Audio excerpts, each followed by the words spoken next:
pessoal, então vou ficar 4 perguntas. Hoje de manhã foi discutida a barragem de Mariana.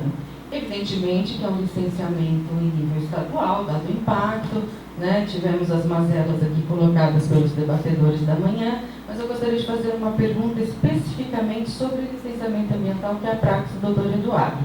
Muito bem, barragens hoje é licenciado em 3 níveis federativos. A União, obrigatoriamente, nas grandes barragens, os estados, aqui no estado de São Paulo, quando a barragem é acima de 20 hectares, e os municípios, aqui no estado de São Paulo, não foi conferido pelo Conselho Estadual de Meio Ambiente essa prerrogativa de licenciar.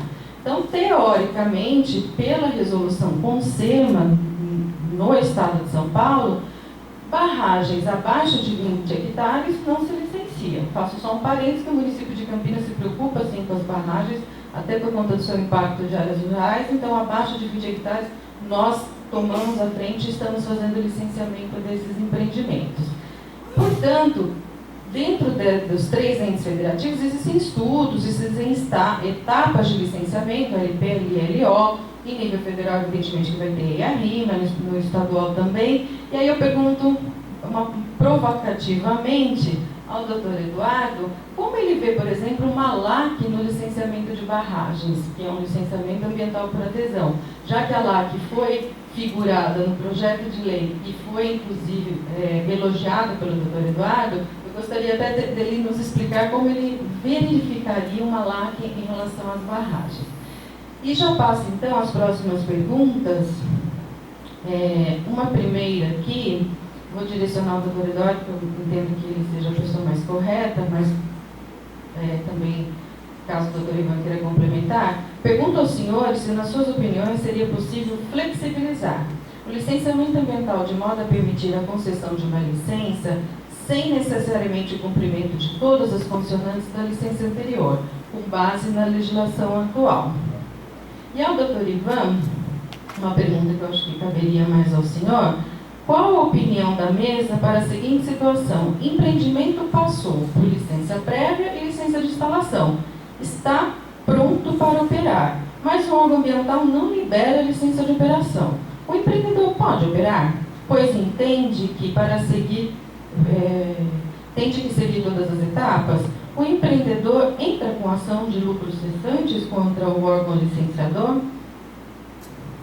E, finalmente, uma última pergunta, também à mesa: como a sociedade organizada pode reverter essas atuações do legislativo em causa própria?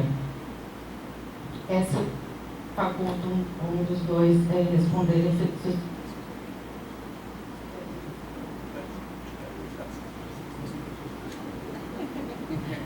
Né? Fez 12 para mim, deixa 12 para ele.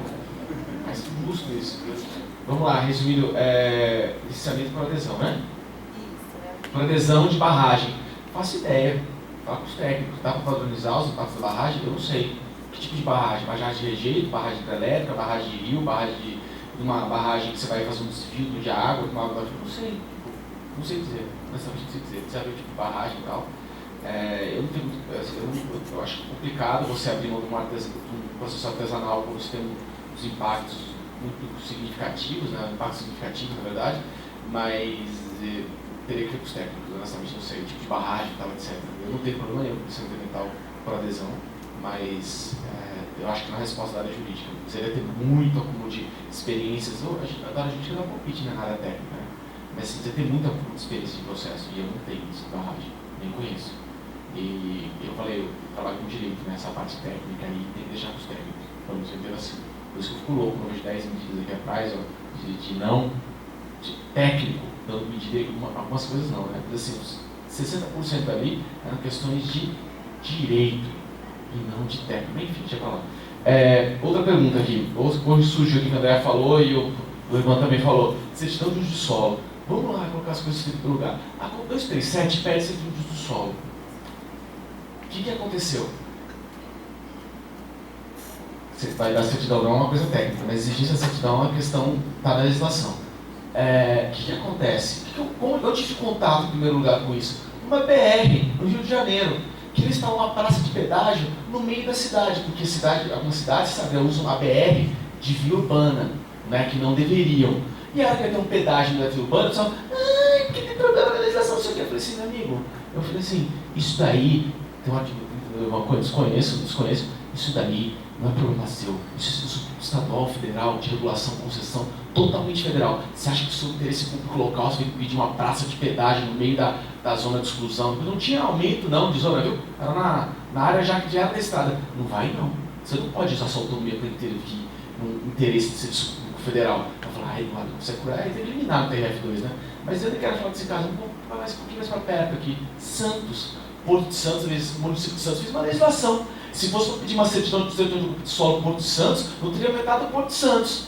Aí tomaram uma DPF, 16 de super, eu fui um negócio, pá! Tomaram na cabeça. Por quê? Porque acha que o município do seu interesse local pode parar a barrar impedimento federal ou estadual. Esse é o primeiro aspecto. O segundo aspecto, que eu já falei aqui, acha que o policiamento é o lugar para resolver todos os problemas do mundo. Todos.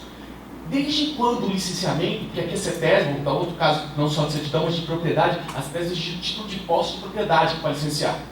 O que o órgão ambiental tem a ver com isso? O meu licenciamento é aprovando sua concepção de empreendimento aí nesse lugar. Se você não pode construir por um outro motivo, como uma certidão municipal que está descumprindo regras municipais, uma questão que foi dada aqui de outorga de recursos hídricos, amigo, você não vai captar água, você não vai construir. Agora, você quer trazer no processo de licenciamento todas as regulações do mundo. E é essa a crítica que se faz. E é por isso que isso saiu do projeto. Não é nem pela questão do serviço público. Se é do serviço público, eu acho que nem precisaria sair para você descartar no caso concreto. O Supremo derrubou a DPF 316 para olhar, eliminar o unânime. Não é o caso. Eu acho que é o caso é você ficar sujando o processo de licenciamento com coisas que não precisam do processo de licenciamento. Licenciamento não autoriza você passar, claro, a questão do serviço público não tem nada a ver com licenciamento, é outra história. Mas o processo de licenciamento não autoriza você abrir mão das normativas estaduais e municipais. Você tem que respeitar a dinâmica do solo, do município. A não ser que seja serviço público, exceção, mas assim, em regra, né, que isso é exceção, licenciamento, vamos pensar na regra, você não dispensa. Agora, não é porque você dispensa que você tem que exigir no processo de licenciamento. Se vira aqui, não, pega fora. Então esse é o primeiro aspecto. Assim, essa questão. Vamos lá, agora responder a pergunta de condicionantes. O que perguntaram aqui de condicionantes? Falaram assim, Eduardo, dá para flexibilizar no licenciamento a exigência de condicionantes? E aí, o que ele quis dizer com isso? Eu posso ter um impacto que está ocorrendo e não foi mitigado, porque na escala de hierarquia, quando você vai iniciar um projeto, você fala assim, realmente quer fazer assim? Às vezes você muda o projeto locacional, muda a técnica e tal, porque você diminui o impacto no meio ambiente, mas aí chega uma hora que às vezes não dá para mudar isso, e você começa a falar assim, então, ó, para mitigar esse impacto, faz isso. Para mitigar aquele impacto, faz aquilo. Para mitigar aquele impacto, faz aquilo. Aí não dá para fazer nada disso? Compensa. O que ele está perguntando aqui? Ele falou assim, olha, eu posso abrir mão desse controle de gerenciamento do processo, flexibilizar na obra sem mitigar os impactos? Eu acho que não. Eu sempre defendi não. Claro que eu gosto de uma situação extrema e qualquer, mas assim, eu preciso ler a situação, não vou falar de nenhum. Você tem que gerenciar os impactos de acordo com a sua ocorrência do processo de licenciamento ambiental. O que tem um erro comum, talvez já perguntas de flexibilização aqui que às vezes acontece, essas leituras que eu lembro, por exemplo, descomissionamento do PIA antes mesmo de poder instalar qualquer coisa. Como é que você descomissiona um PIA antes de instalar a obra? Não faz sentido. Quer dizer, não era o momento de iniciar, de mitigar aquele impacto que vai ser causado com a construção do PIA que é esse provisório, que vai ser usado depois.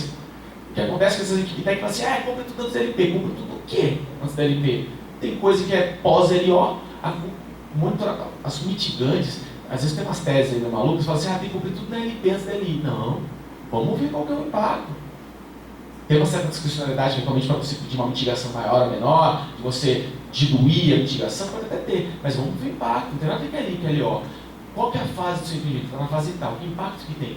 Impacto tal. O que você usa para mitigar esse impacto? Eu uso isso aqui, XYZ, então eu vou cumprir XYZ. Olha, eu uso XYZ mais B, agora não precisa, mas B daqui a um ano, costuma ser recorrente esse problema, vamos usar o B daqui a um ano. Então, dá para abrir mão de condicionante mitigante? Não dá, porque se você abrir mão de condicionante mitigante, está licenciando para quê? Ambientalmente falando, né? Está licenciando para quê? Não faz sentido. Então, assim, eu sou contra. Tipo, eu acho que precisa ver. É claro que você pode, eventualmente, ter um desgaste operacional, ter conseguido cumprir uma condicionante para algum problema terceiro qualquer. Acontece muito, principalmente na parte de sócio, acontece muito. Tem problema, rebelião, tem não sei o quê, tem problema. O cara promete, depois ele vê que é inviável, tipo, e era uma condição que não tinha nada a ver. Enfim, mas isso que não seja. Pode acontecer algum caso constitucional que prorrogue essa mitigante, mas abrir mão, do jeito que a pergunta foi feita de uma maneira genérica, acho que não, de jeito nenhum. E por fim, Mariana, desastre de Mariana e licenciamento ambiental. Eu vejo isso todos os dias. Às vezes, estou falando todos os dias que eu digo, né, em geral, assim. Aquilo não foi problema de licenciamento. Aquilo foi trabalho de, enfim, eu vou qualificar, de engenharia. Licenciamento não resolve cálculo de engenharia, não resolve execução de problema de engenharia de manutenção de obra. Então vai falar que o outro foi do licenciamento? Não foi do licenciamento. Aliás, barragem tem NPM, já começa por aí. Você vai falar que é todo mundo, né? Mas tem NPM de mineração. Mas mesmo que não fosse, licenciamento não gerencia isso. Ah, mas pode causar impacto ambiental? Pode, como várias outras coisas podem também, e uma regulamentação ambiental que cuida disso. Eu não vou colocar engenheiro para revisar cálculo ambiental, não faz sentido nenhum, isso é idiota. Tipo, revisar cálculo de barragem, agora hidrelétrica, ver se o cálculo de engenharia está bom ou não, tem mais coisa da vida. Isso não é problema ambiental, isso é época de engenharia, tem norma para isso. Então, se o pessoal não fez uma manutenção, que é o que se fala em Mariana, né? Fez uma manutenção, essa manutenção foi corroendo lá por baixo, depois vazou tudo, deu buraquinho, foi tudo espaço abaixo. Isso não é problema do licenciamento. O licenciamento não vai resolver esse tipo de problema, o licenciamento não tem que resolver esse tipo de problema. E é aquilo que eu falei no começo, como o licenciamento é o coisa mais desenvolvida da política nacional do meio ambiente, todo mundo vai aprender isso, tem ocupação do solo, até ouvir município bacana, já tem que usar na 237 que usa o próprio município, né? Se vê a lei, se não dá a 237, tem exame técnico municipal, tem exame técnico estadual, isso continua ainda. Mas assim, é difícil ouvir todo mundo, o mundo inteiro. Quer dizer, você tem limitações do seu licenciamento, e outras suas limitações que você fez são as que balizam a sua licença. Você não vai passar por cima de uma legislação de ocupação do uso do solo. Fora que nós somos licença pública, mas assim, você não vai passar por cima disso. Você vai passar por cima de uma outorga, do comitê de água. Aí se você entrar em segurança jurídica, o cara fala assim, meu amigo, ele tem que saber, ele precisa de autorização de outorga de uso de água, mais disso. O licenciamento é restrito ao que ele analisa. Não substitui, até uma cláusula clássica do licenciamento, não substitui as outras licenças exigidas pela legislação. Que bom, né? Que bom que o licenciamento não é tudo isso. Então a gente precisa ter essa visão, mas assim, introspectiva do licenciamento, mas a gente traz muita coisa para o licenciamento, muita frustração externa dentro do licenciamento. Não deve acontecer isso. Eu acho que nessa linha os projetos vão andando. Respondi tudo, né? Obrigado.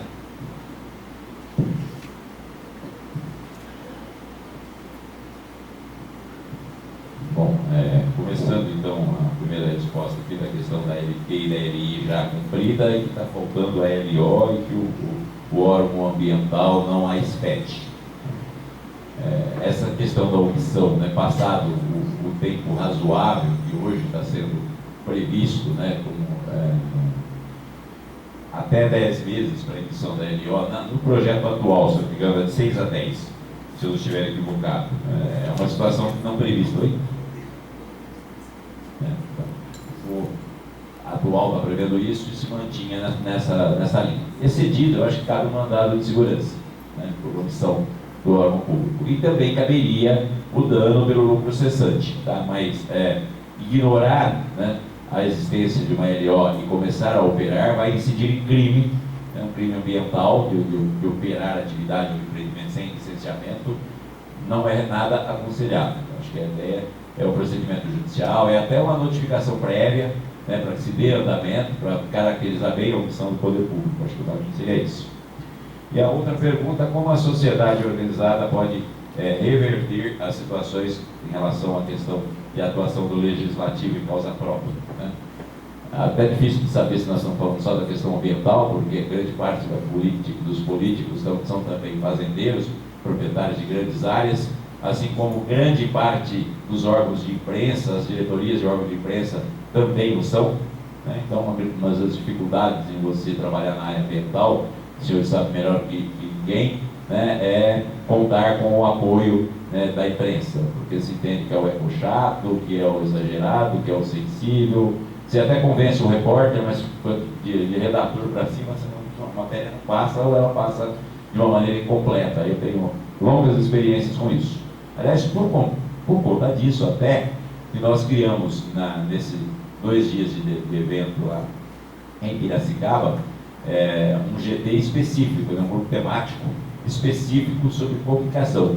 Chamamos alguns repórteres da grande imprensa que participaram. E a sugestão unânime deles, que eu acho que é um pouco a que eu pretendo dar para vocês, copiando eles, é no sentido de que usar as redes sociais, usar os pequenos órgãos de imprensa, né? Foi dito lá, vocês acham que um Estadão, ou uma Folha, ou um UOL, é maior do que todos os pequenos órgãos de imprensa junto ou os imprensas regionais? Não. Muitas vezes, esses pequenos órgãos de imprensa atingem no conjunto um número de pessoas maior do que o próprio grande órgão. Então, se a gente não tiver, quando a gente não tem, ou mesmo tendo, né, a notícia veiculada pelo grande órgão, não nos dispensa de fazer a micronotícia. Então, acho que o melhor caminho, e aí, por exemplo, da PEC 37, né, quando se pretendia tirar a investigação do Ministério Público, o povo foi para a rua, só por isso não passou. E se não tivesse sido aquele movimento popular lá atrás, certamente não estaríamos discutindo aqui na Lava Jato. Né? Não estaríamos nessa fase que, de novo, levamos um passa-moleque. E não foi o Ministério Público. Hoje fizemos uma demonstração aqui, né, de união, de preocupação com o interesse público, que foi liderado pelo Dr. Wagner, né? Mais de 100 colegas, entre membros do Ministério Público e Judiciário aqui, e o discurso foi uníssono. Ninguém está brigando por salário, não se tratou disso, se tratou de prerrogativas de defesa da sociedade que se quer aproveitar um projeto, né, contra a corrupção, tornando o projeto facilitador da corrupção, ou pelo menos dificultador do combate à corrupção em primeiro momento, né, e aproveita-se para fazer aquilo que a ministra Carmen Lúcia, a presidente do Supremo, está dizendo, que é a criminalização da hermenêutica jurídica. Então, a interpretação, que pode até ser a correta, porque quando a gente fala em recursos judiciais, eu sempre dou aula de direito constitucional, eu sempre falo isso para os meus alunos. Qual é o direito correto? O correto pode ser a decisão de primeira instância, a aplicação correta. Não é a que vai prevalecer. Né? O tribunal vai rever, porque você tem muito de discricionalidade, muito de liberdade de julgamento, de convicção, de análises interpretativas, de princípios que se colidem, e aí as coisas não são matemáticas, ainda bem que não são, senão não teria o profissional de direito, bastava botar no computador uma fórmula e estaria resolvido. Né? E o Supremo ou o Tribunal Superior vai dar a última instância, se não for constitucional, vai ser o STJ, vai ser o Tribunal Superior Eleitoral, vai dar a última palavra. E todo o sistema tem que ter uma solução, e o sistema jurídico, a solução são as decisões de última instância, ou aquela a qual não houve recurso. Tá? Mas não quer dizer que seja mais correto. Né? Então, nessas circunstâncias todas, né, a pressão que o Judiciário, dei o exemplo aqui da PEC 37, né? Nesse momento, pressionados são o Judiciário e o Ministério Público. Né? Por quê? Porque está incomodando os deputados. Não vai ser o grito do Judiciário ou do Ministério Público que vai demovê-los, vai ser um grito popular. Vai ser o movimento das ruas se perceberem, tá, que está levando o passa-moleque, não é o Judiciário, não é o Ministério Público, é o povo, né, que está tendo o Judiciário e o Ministério Público enfraquecido, e, portanto, um sistema de justiça que envolve a advocacia, que envolve a Procuradoria do Estado, da União, do município enfraquecido. Na área ambiental não é diferente. Eu fiz essa analogia para trazer a resposta para cá. Né? Somos nós, e inclusive esses abastados, mas esses, de repente, a hora que a coisa apertar, vai para o exterior. Né? Já reservou dinheiro suficiente para ir para o exterior. Somos nós e as nossas próximas gerações que vamos sofrer as consequências. E se não houver reação popular, não é o Ministério Público gritando, entrando com ação. Nós temos, inclusive, um sistema judicial, né, que, por conta de princípios, e cada um interpreta segundo o seu pensamento ou sua conveniência, por conta do sistema político de nomeação dos ministros dos tribunais superiores, não quer dizer que vai ser declarado inconstitucional, não quer dizer que não seja inconstitucional, não quer dizer, uma série, não tem segurança jurídica que a gente vai aplicar uma alteração desse nível, valendo-se do sistema jurídico, valendo-se das ações civis públicas, das ações de inconstitucionalidade, dos recursos cabíveis. Alguém vai dar a última palavra, certo ou errado, e é o que vai valer. Tá? A questão é um pouco abaixo, é um pouco antes. Né? É uma questão de opção pelo país que queremos. E isso, ou o povo se manifesta, né, começa em movimentos pequenos, que aí chama a atenção da grande imprensa e a pressão também aumenta por aí. Não é um caminho fácil, né? Mas é por isso que a gente luta. Né? É por isso que a gente comparece em fóruns como esse, é por isso que os senhores estão aqui, ouvindo, querendo entender, querendo ouvir como colaborar, como aplicar a norma, né? É um processo bem complicado, de consequências imprevisíveis, o que não nos isenta, enquanto cidadãos, né, que luta pelo bem, que luta pelo direito, que luta pelo que é correto, de fazer o nosso trabalho. Acho que é um pouco por aí. A questão das demais posições que foram aqui comentadas, muito rapidamente, só observando a questão do uso do solo, né, que é uma questão polêmica. Eu respeito o entendimento e até diria, em boa parte, ele pode ser correto na medida que, quando ela fala na disciplina do uso do solo pelo município, diz o que couber. Então, você tem o Estatuto da Metrópole, que eu mencionei aqui, as regiões metropolitanas, onde as questões de saneamento e meio ambiente são de interesse comum, e aí o município é um dos entes participadores. Eu luto lá em Piracicaba, na aglomeração urbana, para que a população tenha assento aqui, porque a Constituição do Estado assim o diz, e o Estatuto da Metrópole assim o diz. No entanto, no Conselho de Desenvolvimento das regiões metropolitanas e aglomerações do Estado de São Paulo inteiro, 50% do Estado, 50% do município. Então, aí não é só o município decidindo. Então, é das causas em que no licenciamento não é um mandar com absoluta tranquilidade por parte dos municípios. A outra é que a própria Constituição fala em solo urbano, tá? Mas eu discordo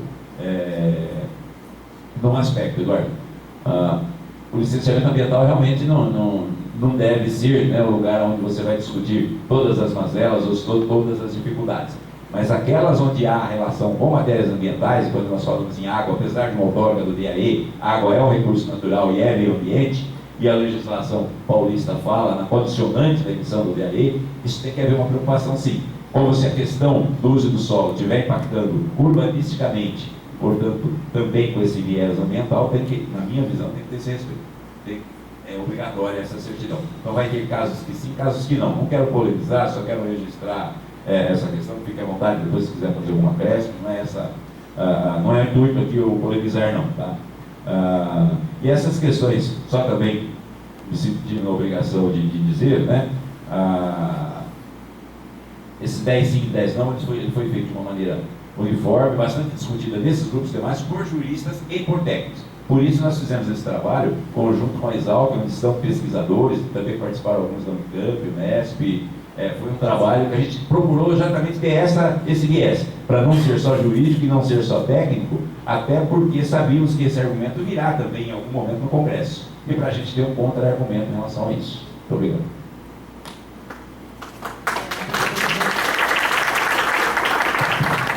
Agradeço as palavras do Dr. Eduardo Rubim. Dr. Eduardo, gostaria de colocar mais alguma questão? Então, vou passar rapidamente a palavra do Dr. Eduardo. Eu comentei antes, porque, enfim, tem questão de tempo, mas eu juro que vou falar rapidinho. Licenciamento trifásico, que ele acabou de lembrar agora, que sendo técnico. Quem faz licenciamento trifásico no mundo inteiro? Adivinha onde o Brasil, o país que faz? Brasil. Mas é uma coisa ruim? Não. Estou falando isso? Não. Eu quero dizer o seguinte, viola o meio ambiente ecologicamente equilibrado, fazer um licenciamento em 2 fases ou em uma fase? Não. É só isso. Juro. Eu não estou falando que é melhor nem pior. Só que jabuticabinha nossa aqui, tem um advogado que defende que a gente traduziu mal um esquema sueco, na legislação sueca. O Fernando Pinheiro Pedro defende isso. Tem no blog dele lá, vocês podem ver. Ele mostra o modelo sueco. Então a gente interpretou mal o modelo sueco e meteu um licenciamento trifásico onde não existiam 3 fases. E lá não tem 3 fases. Mas assim, se apegar ao licenciamento trifásico, você sabe, nossa, sem licenciamento trifásico, isso é legal colocar ele não conta impacto nenhum. Não é verdade. Porque só a gente licencia assim. Então o resto do mundo faz besteira em meio ambiente. Só a gente que é foda, a gente que é bom, que licencia top, entendeu? Então assim, é só isso a minha colocação. Eu não tenho nada contra o licenciamento trifásico. Eu só acho que isso é um supra-assunto da proteção ambiental. Quer dizer, que o problema seja esse, que não seja um órgão que, mal estruturado, um brasileiro que dá uma desperta toda hora quando vai negociar com o poder público, ou o poder público que dá uma despertão por outro motivo. É só isso. Obrigado. Entramos, Eduardo, na parte talvez mais polêmica, mas eu só gostaria de registrar um posicionamento meu para deixar claro qual foi a minha linha. Eu não sou contra, em algumas situações, no licenciamento unificado ou licenciamento único. Tá? O que eu critiquei e continuarei criticando é que essas regras fiquem abertas. Você precisa ter um melhor detalhamento para que haja vinculação do direito público, onde o administrador só pode fazer o que a lei permite. O que eu acho complicado é esse grau amplo de liberdade, né, para o órgão licenciador, que aí dificulta inclusive o questionamento jurídico em razão daquela discricionalidade, de conveniência e oportunidade. Essa é a minha maior preocupação. Bem definidas as regras, bem definido o que é baixo impacto, tá certo? O que é licenciamento de pequeno porte, quais os critérios para a análise de uma área de influência, né, crítica, a caracterização da área, a caracterização empreendimento, não vejo problemas. A minha preocupação é quando as coisas ficam meio no limbo, só isso. Agora eu gostaria de complementar só mais uma questão, porque licenciamento trifásico é uma das questões que a ANAMA sustenta como importante que o município tenha essa possibilidade.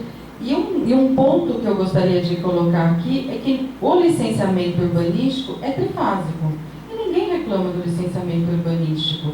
O licenciamento urbanístico trata do impacto urbano, o licenciamento ambiental trata do impacto ambiental. Por que não há esse tipo de problema em relação ao licenciamento urbanístico? Essa é uma provocação. Outra provocação é a demonização do licenciamento trifásico como que emperra o licenciamento ambiental. Particularmente, entendo que ele não emperra. O que emperra o licenciamento ambiental, basicamente, é o não investimento em gestão pública ambiental, é a não contratação de servidores públicos, é a não capacitação desses servidores e, principalmente, o não investimento em objetivação dos parâmetros para o licenciamento ambiental. A subjetividade, infelizmente, hoje opera no licenciamento ambiental e, mais do que isso, o enfrentamento de uma questão que, por exemplo, o judiciário já equacionou, a informatização. O processo judiciário, por exemplo, é extremamente complexo. Várias pessoas intervêm no licenciamento, faz uploads e downloads e ele vai muito bem, obrigada. Aqui em Campinas nós temos um exemplo de sucesso, felizmente, que é o licenciamento ambiental online. Nós emitimos licenças ambientais rápidas, céleres. Pergunte para qualquer empreendedor de Campinas. Nós somos rápidos. Isso faz com que a gente abra mão do trifásico? De jeito nenhum. Aliás, os nossos critérios técnicos são objetivos e são qualitativos. A gente não dispensa nenhum tipo de estudo que haja necessidade de exigi-lo em cada etapa do licenciamento ambiental. O que o empreendedor quer é segurança jurídica, eficiência e agilidade. Então, esse é um outro ponto também que se demoniza o licenciamento ambiental trifásico por conta de um não investimento do Estado na gestão pública ambiental. É o que nós padecemos, na verdade. E esse debate de fundo, infelizmente, não vem à tona. O que vem à tona é que o licenciamento ambiental emperra. Campinas é um exemplo. Não emperra.